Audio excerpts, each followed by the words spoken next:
Hi guys, in this video I will speak about setting realistic goals. By recording this video I want to help you set your own goals towards which you will be able to work every day. Before we start, I want to say that to prepare for this video, I watched an episode of Andrew Huberman's podcast. He's a professor and a doctor, and if you have some time, I encourage you to go and watch his video. The link to it will be in the description. So just to let you know, part of the knowledge I will share in this video comes directly from his podcast. Okay, let's start. There is no need to tell you why we set goals. You probably have few for yourself, but you might struggle to achieve them.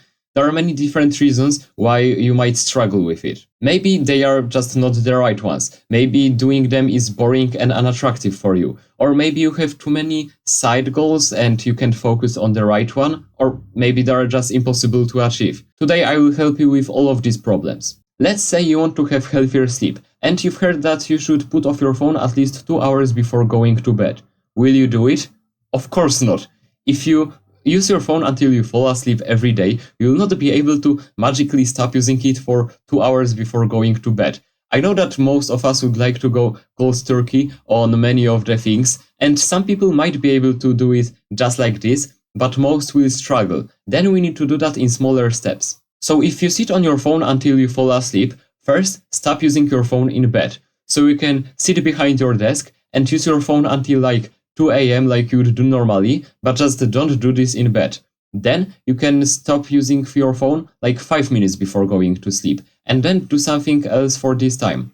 Next step might be stop using it for 15 minutes before going to sleep, and for that time doing something for you. So for example, meditating, gratitude journaling, etc. With small steps, you will slowly get to the point which at first seemed unrealistic and impossible to achieve. That's why it's so important to have realistic goals. And of course, it depends on where you are in life. But if you've always used your phone and sat on it until you fall asleep, you can't be just like, oh yeah, now I will be master of evening routine and I will stop using it 2 hours before sleep. Because it will simply not happen. Let's move to the tools Dr. Huberman suggests, which will help you set realistic goals and achieve them. And I will not go over every point he mentioned in his podcast. I will focus more on making our goals realistic. Really quickly, how you want to choose your goal is write all different goals you've been thinking about recently, and then think about what really matters to you. Then you can cross the ones which are just some simple desires and circle the ones which are really important for you. Then you should be left with 1 to 3 goals. If you have just one, it's perfect. It's your priority and you will be working towards that. If you have few more, it's not a problem. Now take time and deeply think about it until you're sure it's seriously what you want. Your goal may have like a threshold difficulty level. We want to set goals which are neither too easy nor too hard. It can be too easy because then your brain will not switch into that pursuing goal mode and it will simply ignore it. It's good to set low difficulty when creating a habit, because then all you need to do is just do bare minimum to create a habit, but it will not work with creating goals. And on the other hand, it can't be too hard, because then you will simply never achieve it. Your goal should be somewhere on a level when it's uncomfortable to do it, but you can work towards it, make progress and get satisfaction from it. That's when you know you have a realistic goal. Let's move to the next step. Set measurable goals. It's good to have milestones. It allows you to see the progress and it keeps you motivated. So just like in the example with putting phone before going to bed, we started with sitting on our phone until we fall asleep.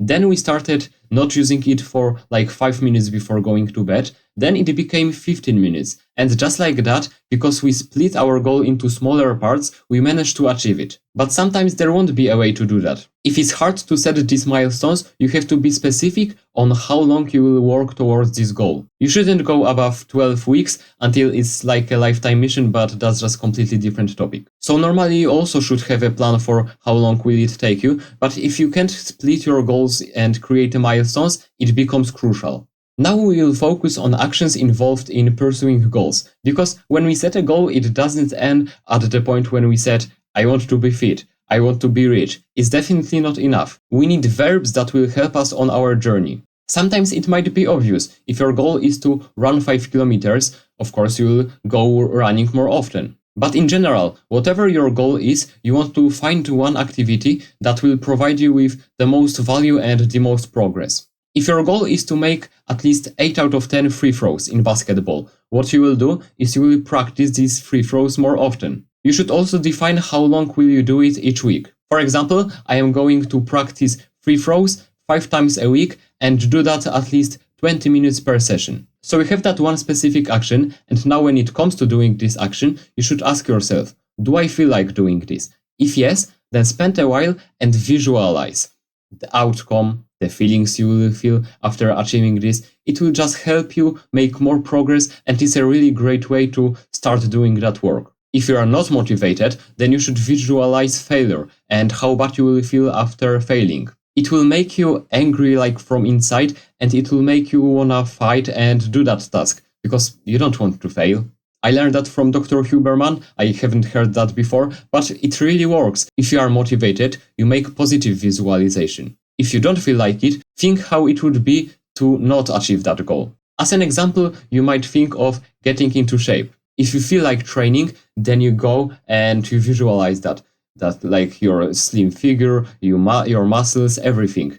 But if you don't feel like it, then think about being a loser and still being a weak. Then it should motivate you to doing that action. There are many more tips like don't use your phone when you do that action unless you really need it.